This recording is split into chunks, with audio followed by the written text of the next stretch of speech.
À 7 heures, le 24 janvier 1945, le premier lieutenant Garland Merle Connor se tenait dans le poste de commandement gelé du 3e bataillon du 7e régiment d'infanterie, regardant les obus d'artillerie allemands détruire la lisière des bois à 350 mètres devant lui. 25 ans, officier de renseignement, récemment revenu de l'hôpital avec des blessures encore en cours de guérison. La 19e armée allemande avait massé 600 fantassins et 6 chars Tigre Mark 6 pour une contre-attaque conçue pour percer les lignes américaines près de Houssen, en France. Connor mesurait 1,65 mètres, pesait 55 kilos. Un cultivateur de tabac du comté de Clinton, dans le Kentucky. Il n'avait jamais terminé le lycée. L'école la plus proche était à 25 kilomètres de la ferme familiale. Il s'était engagé en mars 1941. 4 ans de guerre, 10 campagnes majeures, 4 débarquements amphibies, 7 fois blessé. La dernière blessure l'avait envoyé à l'hôpital 3 semaines plus tôt. Il avait rejoint son bataillon 2 jours auparavant. Le 3e bataillon tenait une section de la ligne de front au nord de la poche de Colmar. La poche de Colmar était le dernier territoire tenu par les Allemands en France. 2200 km² de forêts gelées et de champs cultivés à l'ouest du Rhin. Les Allemands la tenaient depuis novembre. Chaque tentative pour éliminer la poche avait échoué. La première armée française avait perdu des milliers d'hommes en essayant de repousser les Allemands de l'autre côté du Rhin. L'opération Nordwind avait commencé le jour de l'an, la dernière grande offensive allemande à l'ouest. Hitler avait ordonné au groupe d'armée G de percer les lignes américaines en Alsace, alors que la bataille des Ardennes faisait encore rage à 500 km au nord. L'offensive avait échoué, mais les Allemands dans la poche de Colmar restaient et ils étaient désespérés. Le 3e bataillon était en ligne depuis 18 jours. Les températures moyennes étaient de moins 12 degrés Celsius. Pas de clair de lune. La neige recouvrait tout. Les soldats dormaient dans des trous de renard gelés quand ils pouvaient dormir. Des patrouilles allemandes sondaient les positions américaines chaque nuit. Le bataillon avait perdu 43 hommes en 2 semaines, principalement à cause des tirs d'artillerie et de snipers. Connor travaillait au poste de commandement du bataillon. Un officier de renseignement recueille des informations sur les mouvements ennemis, interroge les prisonniers, analyse les rapports de patrouille, marque les positions allemandes sur les cartes. Ce n'était pas un rôle de combat. Les officiers de renseignement restaient derrière la ligne de front. Ils travaillaient avec des cartes et des rapports. Ils ne menaient pas d'attaque, mais Connor n'était pas resté derrière les lignes pendant 4 ans de guerre. Il avait gagné 4 Silver Stars pour des actions de combat directes. Octobre 1943 en Italie, janvier 1944 à Anzio, septembre 1944 en France, février 1945. Chaque Silver Star représentait une action où Connor avait risqué sa vie pour sauver d'autres soldats. Il avait une réputation au 3e bataillon. Quand la situation devenait désespérée, Connor avançait. À 7h15, le barrage d'artillerie allemand s'intensifia. Les obus balayaient les positions avancées du bataillon. Les arbres explosaient. La terre gelée jaillissait en fontaine dans les airs. Le barrage dura 12 minutes. Puis il s'arrêta. Silence. Puis le bruit des moteurs de chars. Un agent de liaison fit irruption dans le poste de commandement. Les Allemands avancent. 6 tigres. De l'infanterie derrière eux. Des centaines de fantassins se déplacent à travers les bois vers le flanc gauche du bataillon. Le commandant du bataillon regarda la carte. Si les tigres atteignaient les positions américaines, ils rouleraient sur les trous de renard. Le bataillon serait submergé. Il n'y avait pas de chars américains en position pour les arrêter, pas de chasseurs de chars. La seule arme qui pouvait arrêter 6 tigres, c'était l'artillerie. Mais l'artillerie avait besoin d'un observateur avancé, quelqu'un qui pouvait voir les Allemands avancer, quelqu'un qui pouvait régler le tir. Le poste d'observation avancé avait été détruit par le barrage. Les observateurs étaient de morts ou blessés. Personne ne pouvait voir l'avance allemande depuis le poste de commandement. Les arbres bloquaient la vue. Si vous voulez voir comment la décision de Connor a tourné, veuillez appuyer sur ce bouton « J'aime ». Cela nous aide à partager plus d'histoires sur des héros oubliés. Abonnez-vous si ce n'est pas déjà fait. Revenons à Connor. Connor étudia la carte. L'avance allemande arrivait à travers une section de bois à 350 mètres du poste de commandement. Pour observer l'attaque, quelqu'un devrait courir 350 mètres à découvert sous les tirs d'artillerie allemands, puis rester en position devant la ligne américaine pendant que 6 chars Tigre et 600 fantassins allemands avançaient directement vers eux. Connor prit un téléphone et 350 mètres de fil. Il regarda le commandant du bataillon, puis il sortit du poste de commandement dans la neige. Le barrage d'artillerie allemand avait cessé, mais Connor savait qu'il reprendrait. Les Allemands tiraient toujours des barrages préparatoires avant les attaques de chars. Ils attendraient que leur infanterie se rapproche. Puis les canons se remettraient à tirer pour clouer les défenseurs au sol pendant que les Tigres avanceraient. Connor courut. 350 mètres de terrain découvert entre le poste de commandement et la ligne de front. Neige recouvrant la terre gelée. Le fil téléphonique se déroulait derrière lui. Il portait la bobine dans sa main gauche, le combiné dans sa main droite. Ses bottes brisaient de la croûte de neige à chaque pas. À 90 mètres, les canons allemands ouvrirent le feu. Des obus tombèrent à 35 mètres sur sa gauche, puis à 25 mètres sur sa droite. Les Allemands ajustaient leurs tirs. Ils avaient des observateurs qui regardèrent le terrain découvert.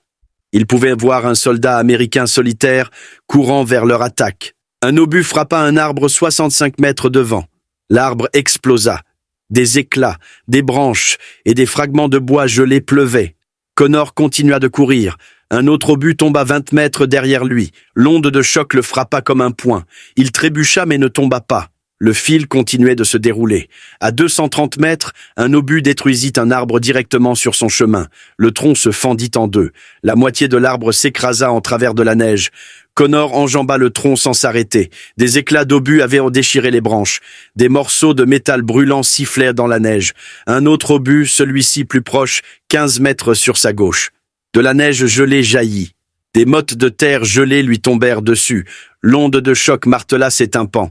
Il n'entendait plus sa propre respiration, juste un sifflement aigu. Il atteignit la ligne de front américaine à 270 mètres. Des soldats accroupis dans des trous de renard. Ils le regardaient fixement. Un officier de renseignement courant vers l'avance allemande avec un téléphone. Il ne s'arrêta pas pour expliquer. Il continua de courir vers l'ennemi. 30 mètres au-delà des trous de renard américains, Connor trouva ce dont il avait besoin. Un fossé peu profond. Peut-être 45 cm de profondeur. Pas assez profond pour arrêter les balles, pas assez profond pour protéger contre l'artillerie, mais assez profond pour lui donner une ligne de vue vers l'avance allemande, tout en gardant sa silhouette sous le niveau de la neige. Il se laissa tomber dans le fossé. Le fil téléphonique avait tenu. Il tourna la manivelle du combiné. La connexion grésilla. Puis une voix. Le centre de direction des tirs d'artillerie à 5 km derrière la ligne de front. Des obusiers américains de 105 mm, 12 canons. Assez de puissance de feu pour briser une attaque allemande si les obus tombaient au bon endroit. Connor donna sa position. L'officier de direction des tirs confirma. Connor était maintenant les yeux de l'artillerie du 3e bataillon. Tout dépendait de ce qu'il pouvait voir et de sa capacité à rester en vie assez longtemps pour diriger les tirs. Il leva la tête au-dessus du bord du fossé. Les fantassins allemands étaient à 180 mètres, se déplaçant à travers les arbres en formation de section, fusils prêts. Ils avançaient par bonds successifs. Une section se déplaçait pendant qu'une autre fournissait un tir de couverture. Des soldats professionnels, expérimentés, ils savaient comment attaquer à travers des positions défendues. Derrière l'infanterie, les tigres. Connor en voyait 4. Des monstres de 60 tonnes poussant à travers les petits arbres comme s'ils étaient des arbustes. Les tigres restaient dans la lisière des bois, utilisant la forêt comme couverture, mais ils arrivaient. Lentement, méthodiquement, ils déboucheraient sur le terrain découvert dans quelques minutes. Les fantassins allemands ne l'avaient pas encore vu. Il était seul, 30 mètres devant la ligne américaine, dans un fossé qui n'offrait presque aucune protection, avec un téléphone et 600 soldats allemands marchant directement vers lui. Connor souleva le combiné. Il donna les coordonnées. Mission de tir. Infanterie ennemie à découvert. 600 mètres. Réglage. Les premiers obus arriveraient dans 40 secondes. Si les Allemands le repéraient avant que les obus ne tombent, ils le tueraient avant qu'il ne puisse régler le tir. Si les obus tombaient trop près de sa position, il le tuerait quand même. Si les obus tombaient trop loin de l'avance allemande, l'attaque continuerait et 600 Allemands submergeraient les positions du 3e bataillon. Connor regarda les Allemands avancer. Il compta les secondes.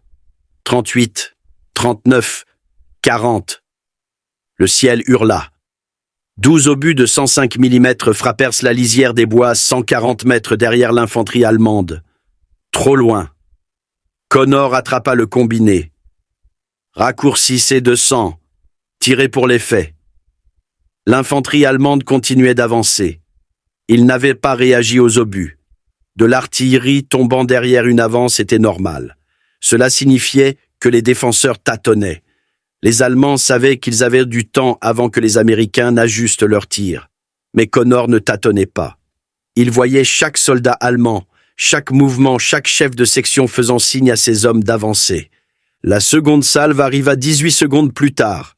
Cette fois, les obus tombèrent au milieu de la formation allemande. La forêt explosa, les arbres se désintégrèrent, les éclats d'obus hurlèrent dans l'air dans toutes les directions. Les obus de 105 mm transportaient chacun 6,5 kg d'explosifs. 12 obus, 78 kg d'explosifs détonnant simultanément parmi 600 hommes massés en formation d'attaque. Des soldats allemands disparurent. D'autres tombèrent. L'avance s'arrêta. Connor tourna la manivelle du combiné. Répétez le tir. Même coordonnée. Une autre salve. Puis une autre. Les canons américains tiraient maintenant pour l'effet. Cadence de tir maximale. 4 coups par minute par canon.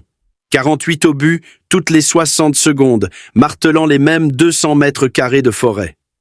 L'infanterie allemande se dispersa. Les formations de section se brisèrent. Les soldats couraient, se mettre à l'abri. Certains plongeaient derrière des arbres. D'autres essayaient de ramper loin de la zone d'impact. La forêt était devenue un champ de tuerie. Mais les tigres arrivaient toujours. Connor en voyait maintenant 6. Ils avaient débouché de la lisière des bois sur le terrain découvert. L'artillerie ne les avait pas touchés.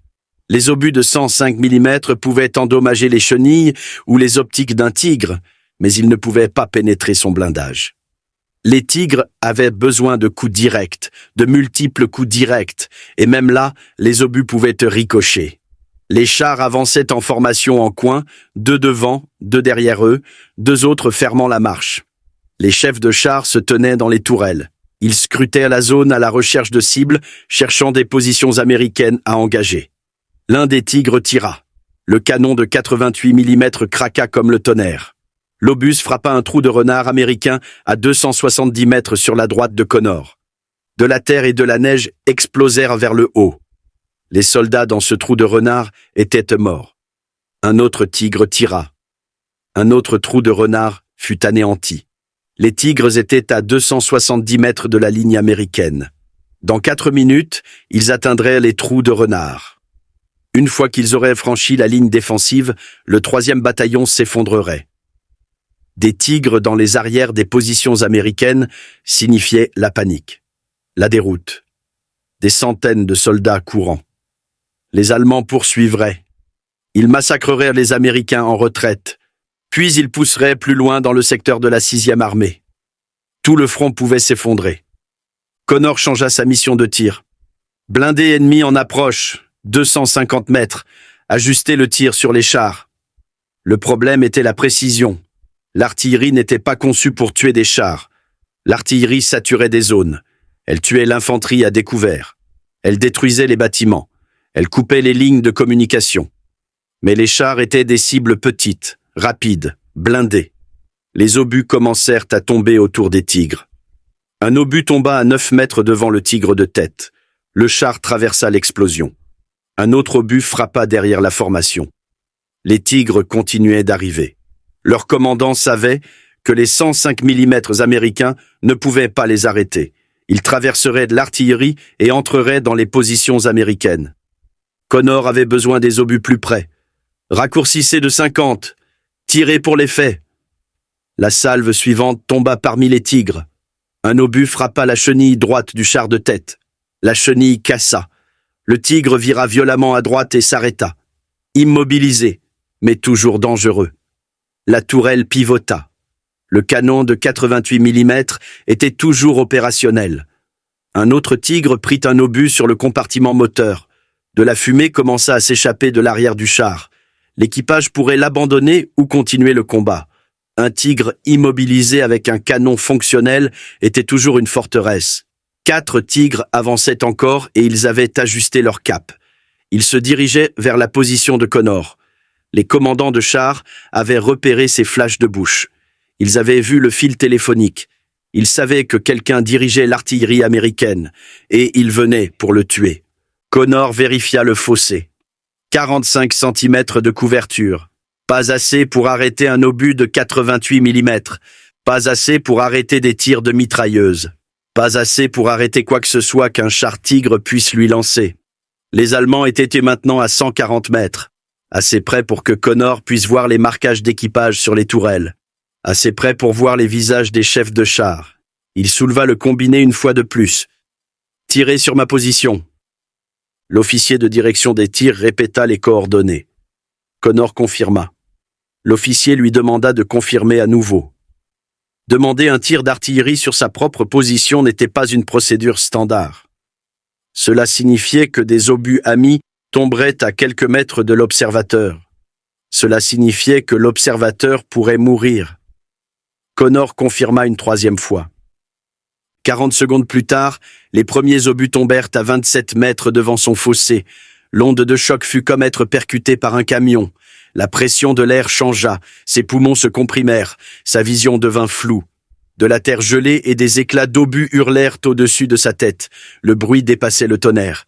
C'était le bruit de la fin du monde. Il resta dans le fossé. Il garda le combiné pressé contre son oreille. « Raccourcissez de 20, répétez le tir !» La salve suivante tomba à 18 mètres. Assez près pour qu'il sente la chaleur des explosions. Assez près pour que des éclats d'obus déchirent l'air à 2 mètres au-dessus de sa tête. S'il se levait, il serait déchiqueté. Si les obus tombaient 9 mètres plus près, le fossé ne le sauverait pas. Les tigres avaient cessé d'avancer. Les chefs de char avaient fermé leurs écoutilles. L'artillerie tombait trop près. Même un équipage de tigres ne voulait pas être à l'extérieur de leur blindage quand des obus américains explosaient à bout portant. Mais l'infanterie allemande se ralliait. Connor pouvait les voir se reformer à nouveau. Formation de la taille d'une compagnie. Peut-être 200 soldats qui avaient survécu au premier barrage. Ils utilisaient les tigres comme couverture. Ils restaient derrière les chars massifs, se déplaçaient quand les chars se déplaçaient, utilisant le blindage comme forteresse mobile. L'attaque continuait. Connor ajusta le tir. Il promena les obus d'avant en arrière sur l'avance allemande. Chaque fois qu'un groupe d'infanterie essayait d'avancer, il faisait tomber des obus sur eux. Chaque fois que les tigres avançaient, il appelait le tir directement devant eux. Un tigre reçut un coup direct sur la tourelle. L'obus ne perça pas, mais l'impact endommagea l'anneau de tourelle. La tourelle ne pivotait plus. Le char ne pouvait tirer que droit devant, effectivement inutile. Un autre tigre perdit sa 2e chenille. 2 chenilles brisées signifiaient que le char ne pouvait pas bouger. L'équipage l'abandonna. 5 hommes sortirent en hâte des écoutilles et coururent vers les lignes allemandes. Des tirs de mitrailleuses américains depuis les trous de renard en abattirent 2. Les 3 autres disparurent dans la lisière des bois. 3 tigres restaient opérationnels et l'infanterie allemande se rapprochait. Connor pouvait voir des visages individuels maintenant, à 90 mètres. Des soldats allemands rampant dans la neige, utilisant les cratères d'obus comme couverture, se déplaçant en petits groupes. Ils essayaient de déborder sa position.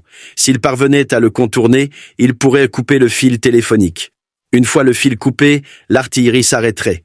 L'attaque réussirait. La température était de moins 12 degrés Celsius. Connor était allongé dans le fossé depuis 40 minutes. Ses mains étaient engourdies. Ses pieds étaient engourdis.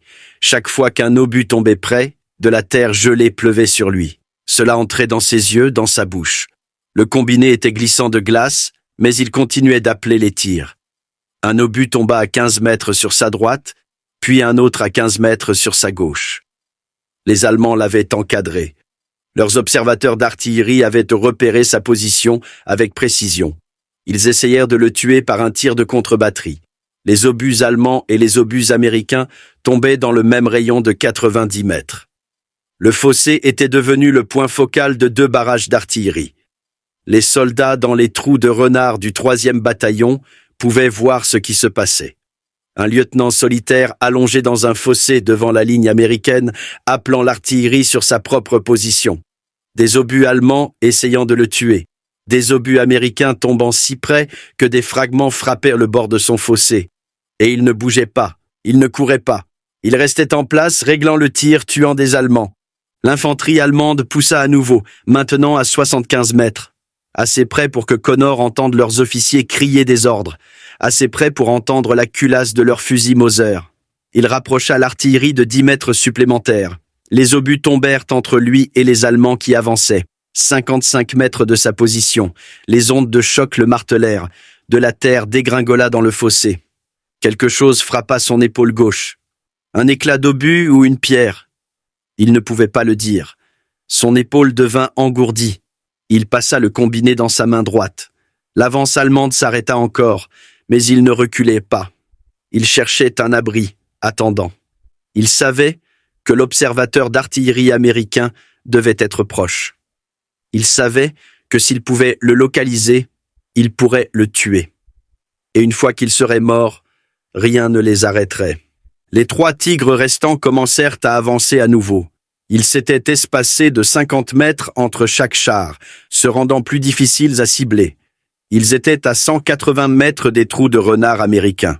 Maintenant, Connor appela le tir sur le tigre le plus à gauche, puis sur le tigre du centre, puis sur celui de droite. Il répartissait l'artillerie entre les 3 cibles, essayant d'endommager les chenilles, d'endommager les optiques, d'essayer de les ralentir. Un obus frappa la plaque de glacis avant du tigre central.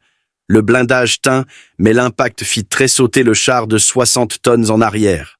Le conducteur perdit le contrôle momentanément. Le tigre vira à gauche. Sa chenille accrocha une souche gelée. La chenille se bloqua. 2 tigres avançaient encore et l'infanterie allemande était à moins de 50 mètres. L'officier allemand menant l'avance de l'infanterie était à 30 mètres du fossé de Connor. Il pouvait voir le visage de l'officier. Jeune, peut-être 22 ans, probablement un lieutenant. L'officier faisait signe à ses hommes d'avancer avec des gestes de la main. Plus de cris maintenant. Ils étaient trop près. Le bruit trahirait leurs positions exactes. 20 soldats allemands suivaient l'officier, rampant dans la neige, fusil prêt. Ils avançaient en une ligne de tirailleurs, essayant de submerger la position de Connor depuis plusieurs angles simultanément. Connor tourna la manivelle du combiné. Il donna de nouvelles coordonnées. Raccourcissez de 5, tirez pour l'effet. Les obus tombèrent à 23 mètres devant lui. L'officier allemand disparut dans l'explosion. 4 de ses soldats aussi. Les autres se plaquèrent au sol, se pressèrent dans la neige, attendirent que le barrage passe. Mais Connor ne laissa pas passer le barrage. Il maintint les obus, ajusta à gauche, ajusta à droite, créa un mur d'explosion entre lui et l'infanterie allemande. Les obus tombaient maintenant si près qu'il pouvait sentir la chaleur sur son visage. Des fragments de métal brûlant frappèrent le bord du fossé. Certains fragments tombaient à l'intérieur du fossé. Un morceau d'éclat d'obus se planta dans la terre gelée à 5 centimètres de sa main droite. Les 2 tigres restants s'étaient rapprochés à 140 mètres des trous de renard américains, assez près pour utiliser efficacement leurs mitrailleuses. Les mitrailleurs de chasse ouvrirent le feu, rafales soutenues des MG-34, 800 coups par minute. Les balles déchirèrent la lisière des bois, labourèrent les rondins, soulevèrent de la neige et de la terre autour des positions américaines. Les soldats, dans les trous de renard, ripostaient, mais les balles de fusil ne pouvaient pas blesser un tigre. Les mitrailleurs américains essayaient de toucher les fentes de vision des tigres, espérant aveugler les conducteurs, espérant forcer les chars à se calfeutrer complètement et ralentir leur avance. Ça ne marchait pas. Les tigres continuaient d'avancer. Connor reporta le tir sur les chars. Il demanda des obus fumigènes mélangés à des explosifs. La fumée obscurcirait la vision des tigres, rendant plus difficile pour les chefs de char de repérer des cibles. Les explosifs continueraient d'endommager les chenilles et les optiques. La batterie d'artillerie obtempéra. Des obus fumigènes et explosifs commencèrent à tomber autour des tigres. De la fumée au phosphore blanc s'éleva, épaisse, suffocante. Les tigres disparurent dans le nuage de fumée, mais ils arrivaient toujours. Connor entendait les moteurs, entendait les chenilles broyer la terre gelée. La fumée ne les avait pas arrêtés. Elle les avait seulement rendus invisibles. Un tigre émergea du nuage de fumée. À 65 mètres des trous de renard. Le canon de 88 mm tira. Une position de mitrailleuse américaine explosa. 3 soldats morts. Connor appela le tir directement sur le tigre. Danger proche. Il spécifia les coordonnées exactes. L'officier de direction des tirs hésita. Ces coordonnées étaient à moins de 50 mètres de la position de Connor. Le rayon des éclats d'un obus de 105 mm était de 50 mètres. Connor serait dans la zone de destruction. Connor répéta les coordonnées. Les obus tombèrent. Un obus frappa 9 mètres derrière le tigre. Un autre tomba à 15 mètres sur la gauche. Un troisième obus tomba directement devant le char. L'explosion déchira l'avant du tigre. La fente de vision du conducteur vola en éclats. Le char vira violemment à droite. Le conducteur était aveugle. Le tigre s'écrasa dans un cratère et s'arrêta. L'équipage essaya de faire marche arrière. Les chenilles patinaient. Le char était coincé. Un seul tigre restait et l'infanterie allemande s'était regroupée.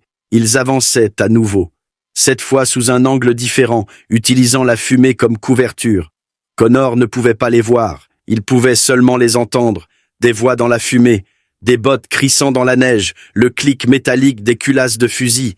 Il estima leur position et appela le tir. Les obus tombèrent dans la fumée. Il ne pouvait pas voir les résultats. Il ajustait en se basant sur le son. Quand il entendait des voix à sa gauche, il déplaçait le tir à gauche. Quand il entendait du mouvement à sa droite, il déplaçait le tir à droite. La batterie d'artillerie commençait à manquer de munitions. L'officier de direction des tirs rapporta qu'il leur restait peut-être 15 minutes de tir soutenu. Après cela, il devrait en faire une pause pour recharger. 15 minutes sans soutien d'artillerie. Les Allemands utiliseraient cette fenêtre pour submerger les positions américaines. Connor était dans le fossé depuis 1h21. Son assistant l'avait rejoint 40 minutes plus tôt. Un soldat de la section de renseignement du bataillon. Le soldat avait rampé depuis les trous de renard américains avec du fil téléphonique supplémentaire et un combiné de rechange. Le soldat était allongé à 1,50 mètres sur la droite de Connor, surveillant l'infanterie allemande, signalant les positions. Le soldat repéra du mouvement à 15 mètres. Des soldats allemands arrivaient à travers la fumée. Connor appela les coordonnées. Les obus tombèrent à 11 mètres. L'onde de choc souleva les 2 hommes du fond du fossé. De la terre, de la glace et des éclats d'obus emplirent l'air. Quelque chose frappa le soldat. Le soldat hurla. Un éclat d'obus avait déchiré sa jambe gauche. Le sang se répandit dans la neige. Connor attrapa le soldat et le tira plus profondément dans le fossé. Le soldat était conscient, vivant, mais il avait besoin d'un médecin. Il fallait l'évacuer. Le soldat refusa de partir. Il resta dans le fossé, continua de surveiller les Allemands. Sa jambe saignait, mais il pouvait encore voir, encore signaler les positions. Le dernier tigre était maintenant à 55 mètres de la ligne américaine et les soldats allemands étaient à moins de 9 mètres de la position de Connor. Connor rapprocha l'artillerie à 5 mètres devant son fossé. Les obus tombèrent plus près que lors de n'importe quelle mission de tir précédente. Le souffle le souleva complètement du sol. Son corps s'écrasa sur la terre gelée. Ses oreilles devinrent sourdes. Silence complet. Puis le sifflement commença, aigu, constant, noyant tous les autres sons. Mais les soldats allemands qui étaient à 9 mètres avaient disparu. Il tourna la manivelle du combiné. Ses mains tremblaient. De froid, de choc ou d'épuisement, il ne pouvait plus le dire.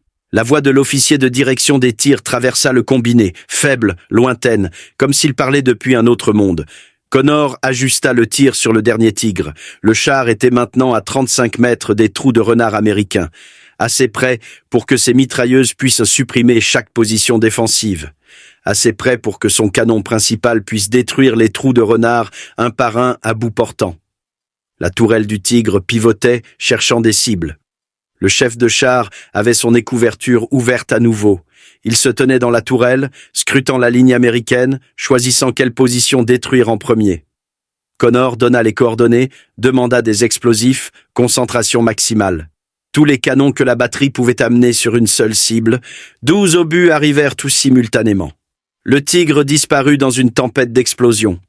Quand la fumée se dissipa, le char était toujours là, toujours intact. Le blindage avait tenu, mais le char ne bougeait pas. Les blocs de vision du conducteur avaient disparu, brisés par les éclats. Le chef de char s'était laissé tomber dans la tourelle et avait claqué l'écoutille. Le Tigre était aveugle et immobile. L'équipage abandonna le véhicule. 5 hommes sortirent en hâte. Ils coururent vers la lisière des bois. Des fusils américains tirèrent depuis les trous de renard. 3 tankistes allemands tombèrent. 2 atteignirent la couverture. Les 6 Tigres étaient détruits ou abandonnés. L'assaut blindé allemand avait échoué. Mais l'infanterie se battait toujours. L'équivalent de plusieurs compagnies de soldats allemands était dispersé sur 300 mètres de forêt et de champs. Ils avaient subi des pertes massives, au moins 150 morts, peut-être 200. Mais 400 soldats restaient, et c'étaient des vétérans. Ils savaient comment se battre sans soutien de chars. Ils savaient comment utiliser le terrain, comment trouver un abri, comment avancer sous le feu de l'artillerie. Connor déplaça le barrage vers les positions de l'infanterie. Il promena les obus à travers la lisière des bois où les Allemands s'étaient abrités, puis à travers les cratères d'obus où de petits groupes se cachaient, puis à travers les approches par où des renforts pourraient arriver. L'officier de direction des tirs rapporta qu'il restait 10 minutes de munitions. Le commandant du bataillon prit la parole sur le réseau radio. Il ordonna à Connor de se retirer, de revenir à la ligne américaine. L'artillerie fournirait un tir de couverture. Connor pourrait regagner les trous de renard. Connor resta dans le fossé. Depuis sa position, il pouvait voir toute la formation allemande. Il pouvait voir chaque tentative de ralliement, chaque mouvement, chaque tentative de se reformer pour un autre assaut. S'ils se retiraient, les Américains perdraient leur observateur avancé. L'artillerie tirerait à l'aveugle. Les Allemands exploiteraient cette brèche. Ils se masseraient pour une dernière poussée et sans tir d'artillerie précis, cette poussée pourrait réussir. Le soldat blessé était toujours à côté de lui, toujours conscient. La jambe du soldat avait cessé de saigner. Le froid avait gelé la plaie. Le soldat gardait son fusil prêt, surveillant les approches. Si des soldats allemands se ruaient sur le fossé, le soldat combattrait. 2 heures s'étaient écoulées depuis que Connor avait quitté le poste de commandement. L'artillerie allemande recommença à tomber. Les observateurs allemands avaient enfin localisé avec précision la position de Connor. Des obus tombèrent à 20 mètres derrière le fossé, puis à 15 mètres, puis à 10 mètres. Les Allemands promenaient méthodiquement leurs tirs vers lui, professionnellement. Dans 1 minute, les obus tomberaient directement sur le fossé. Connor appela un tir de contre-batterie et il donna les coordonnées des positions d'artillerie allemande. Les canons américains changèrent de cible, commencèrent à tirer sur les obusiers allemands à 5 km derrière la ligne de front allemande. Les tirs d'artillerie allemands faiblirent, puis cessèrent. Le tir de contre-batterie fonctionnait. Les servants des canons allemands se mettaient à l'abri ou mouraient. Connor reporta le tir sur l'infanterie allemande. Le soleil s'était levé plus haut. Plein jour maintenant. Les Allemands pouvaient voir combien des leurs étaient morts, pouvaient voir les tigres détruits, pouvaient voir la forêt criblée de cratères, pouvaient voir un lieutenant américain allongé dans un fossé peu profond avec un téléphone, un homme invoquant le tonnerre. Une section allemande tenta une dernière fois. 8 soldats. Ils vinrent de la gauche en courant, essayant de combler la distance avant que Connor ne puisse ajuster le tir. Ils étaient à 65 mètres quand ils quittèrent leur couverture. Ils parcoururent 35 mètres avant que les obus n'arrivent. La section disparut. Les explosions projetèrent des corps en l'air. Plus aucun soldat allemand n'essaya d'avancer. L'officier de direction des tirs rapporta qu'il restait 5 minutes de munitions. Puis, les canons se tairaient. Mais l'attaque allemande avait calé. Les soldats allemands survivants se repliaient, s'éloignant de la zone de destruction, traînant leurs camarades blessés avec eux, laissant leurs morts derrière. Connor maintint les obus, poursuivit les Allemands en retraite, s'assura qu'ils continuaient de courir, s'assura qu'ils ne se reforment pas, s'assura qu'ils comprennent qu'essayer d'attaquer à nouveau les positions du 3e bataillon signifierait la mort. 3 heures après que Connor eut pris le téléphone et était sorti du poste de commandement, la contre-attaque allemande était terminée. Connor resta dans le fossé encore 20 minutes, observant, s'assurant que les Allemands ne se regroupaient pas, s'assurant qu'aucune attaque de suivi n'arrivait. Le combiné téléphonique était silencieux. La batterie d'artillerie avait cessé le feu. Les canons devaient recharger, devaient refroidir, devaient se préparer pour la prochaine urgence. Le champ de bataille était silencieux. Plus de bruit de moteur, plus de tirs de fusil, plus d'explosions, juste le vent se déplaçant à travers les arbres brisés et le bruit des blessés appelant à l'aide. Des voix allemandes, faibles, lointaines, venant de la lisière des bois à 300 mètres. Connor se leva enfin. Ses jambes le tenaient à peine. 2 heures allongées dans la terre gelée. Ses muscles s'étaient bloqués. Ses articulations refusèrent de plier. Il fit un pas, puis un autre. Le soldat blessé essaya de se lever, n'y parvint pas. Connor l'aida à se lever, soutint son poids. Ils commencèrent à marcher vers la ligne américaine. Des soldats émergèrent des trous de renards. Ils regardèrent Connor, regardèrent le fossé où il avait été allongé, regardèrent le terrain criblé de cratères entre le fossé et les positions allemandes. La terre ressemblait à la surface de la Lune. Des cratères d'obus se chevauchant, de l'équipement détruit, des morceaux de tigres éparpillés sur 200 mètres, des corps. Le commandant du bataillon rencontra Connor à la ligne des trous de renards. Le commandant regarda le champ de bataille, regarda Connor, ne parla pas, hocha simplement la tête. Des médecins emmenèrent le soldat blessé au poste de secours. Le soldat survivrait. La blessure à la jambe était propre. Pas d'os brisé. Il serait de retour au bataillon dans 6 semaines. Connor marcha jusqu'au poste de commandement. Son épaule était toujours engourdie. Quelque chose l'avait frappé. Il ne se souvenait plus quand. Pendant la 3e heure, peut-être la 4e. Un médecin examina l'épaule, un éclat d'obus, un petit morceau logé juste sous la peau. Le médecin l'enleva, pansa la plaie, dit à Connor qu'il avait eu de la chance. La section de renseignement avança après la retraite allemande. Ils comptèrent les corps, comptèrent l'équipement détruit, prirent des notes pour le rapport après action. 53 soldats allemands confirmés morts, 78 autres blessés laissés derrière quand les Allemands se retirèrent. Les pertes allemandes réelles étaient plus élevées. Les Allemands avaient traîné beaucoup de leurs morts et blessés vers leur propre ligne pendant la retraite. Les estimations placèrent les pertes totales allemandes à plus de 150 tués et blessés. Les 6 chars Tigre détruits ou abandonnés, 4 immobilisés par des dégâts d'artillerie, 2 abandonnés après des pannes catastrophiques de chenilles. Des équipes de récupération américaines récupéreraient les Tigres plus tard, les dépouilleraient pour le renseignement, examineraient le blindage, étudieraient les systèmes de conduite de tir.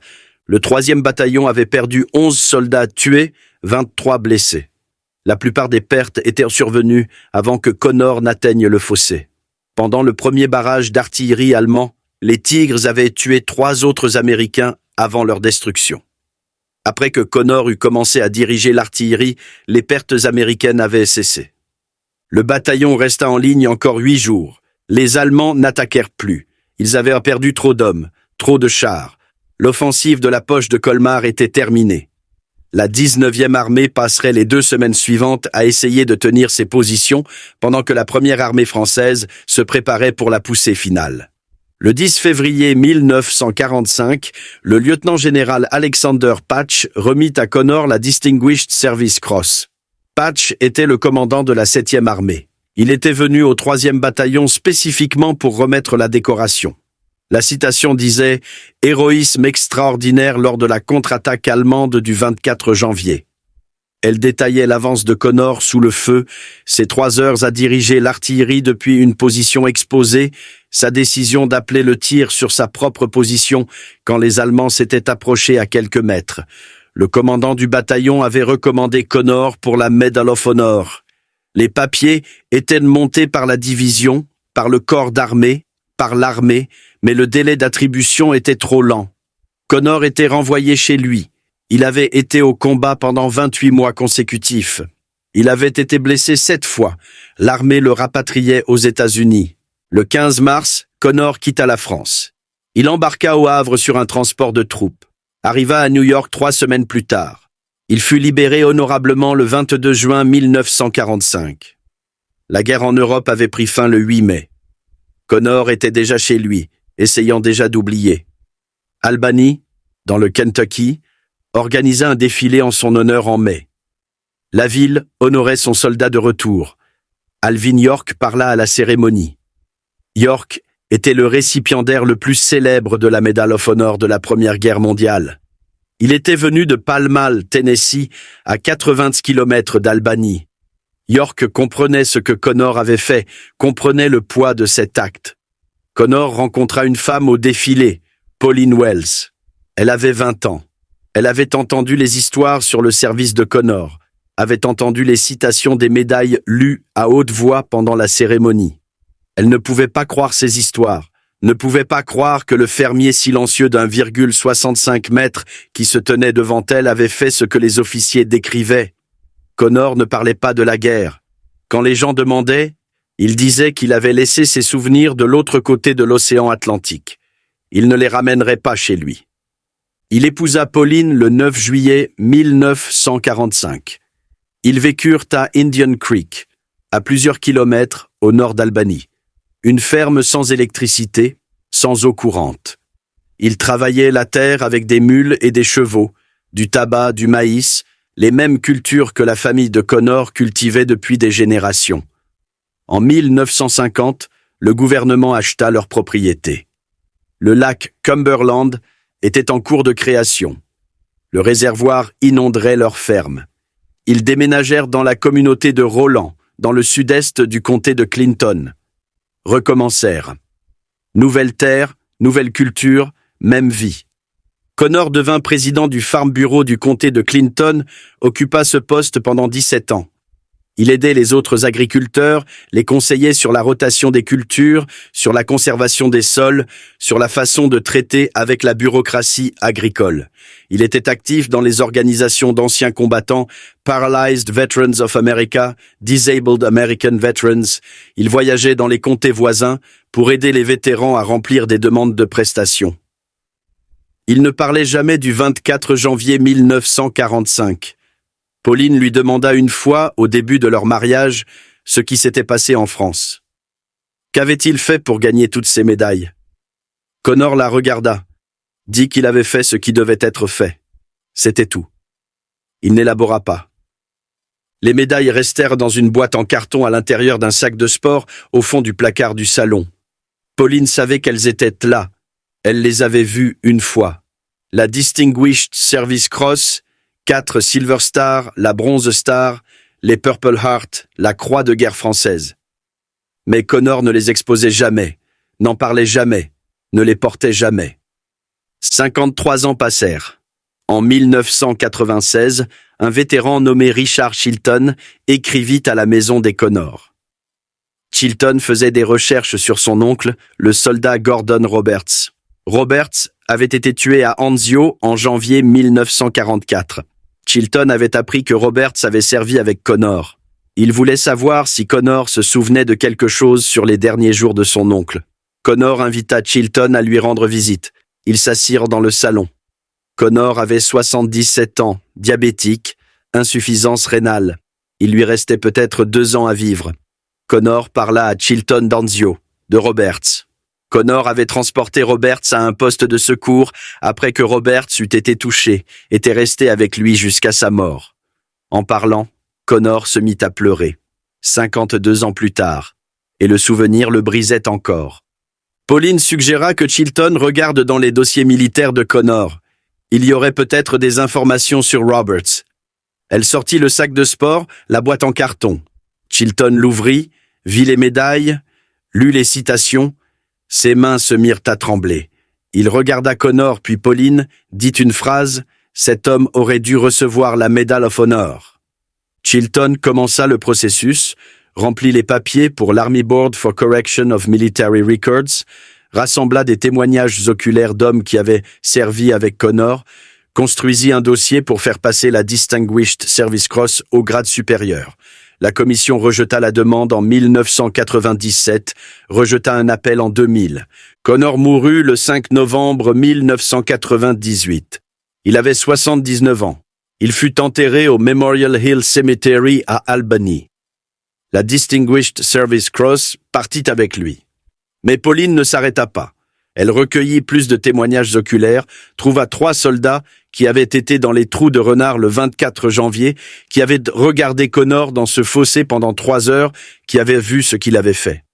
Elle soumit à nouveau le dossier en 2008. Rien ne se passa. Des historiens soutinrent la revalorisation, des auteurs, des législateurs. Stephen Ambrose écrivit sur Connor en 2000, qualifiant ses actions de « bien au-delà de l'appel du devoir ». Le Sénat de Rhode Island adopta une résolution en 2005 demandant la Medal of Honor. 7 généraux à la retraite appuyèrent la demande. Toujours rien. En 2014, Pauline poursuivit l'armée devant un tribunal fédéral. Un juge statua qu'elle avait attendu trop longtemps. Elle fit appel auprès de la cour du 6e circuit. L'affaire alla en médiation. Pendant la procédure, l'avocate du gouvernement fondit en larmes. Son père avait servi au 3e bataillon, avait été blessé le 25 janvier, un jour après l'action de Connor. Elle dit que Connor avait peut-être sauvé la vie de son père. La commission de l'armée recommanda enfin la revalorisation en 2015. Le Congrès adopta une loi levant la limite de temps. Le 29 mars 2018, la Maison-Blanche annonça la distinction. Le 26 juin, le président Trump remit la Medal of Honor à Pauline dans la East Room. Elle avait 89 ans. Cela faisait 22 ans que Chilton avait ouvert cette boîte en carton. 20 ans que Connor était mort. La citation fut lue à haute voix. Premier lieutenant Garland Merle Connor s'est distingué par des actes de bravoure et d'intrépidité. S'est porté volontaire pour courir 350 mètres à travers les tirs ennemis. A dirigé l'artillerie pendant 3 heures depuis une position exposée. A appelé le tir sur sa propre position. A tué 50 Allemands. A arrêté 6 chars Tigre. A sauvé son bataillon. Pauline tenait la médaille que son mari n'avait jamais recherchée, n'avait jamais mentionnée, avait laissée dans une boîte pendant 50 ans parce qu'il pensait qu'en parler serait se vanter. Le 2e soldat le plus décoré de la Seconde Guerre mondiale, après Audie Murphy, et presque personne ne connaissait son nom. Si cette histoire vous a ému comme elle nous a émus, faites-moi une faveur. Appuyez sur ce bouton « J'aime ». Chaque « J'aime » dit à YouTube de montrer cette histoire à plus de gens. Abonnez-vous et activez les notifications. Nous sauvons des histoires oubliées des archives poussiéreuses chaque jour. Des histoires de soldats qui sauvent des bataillons avec du fil téléphonique et du courage. Des vraies personnes. Un héroïsme réel. Laissez un commentaire tout de suite et dites-nous d'où vous regardez. Regardez-vous des États-Unis, du Royaume-Uni, du Canada, d'Australie. Notre communauté s'étend à travers le monde entier. Vous n'êtes pas qu'un spectateur. Vous faites partie de ceux qui gardent ces souvenirs vivants. Dites-nous d'où vous êtes. Dites-nous si quelqu'un de votre famille a servi. Faites-nous simplement savoir que vous êtes là. Merci d'avoir regardé et merci de faire en sorte que Garland Merle Connor ne disparaisse pas dans le silence. Ces hommes méritent d'être rappelés et vous aider à faire en sorte que cela arrive.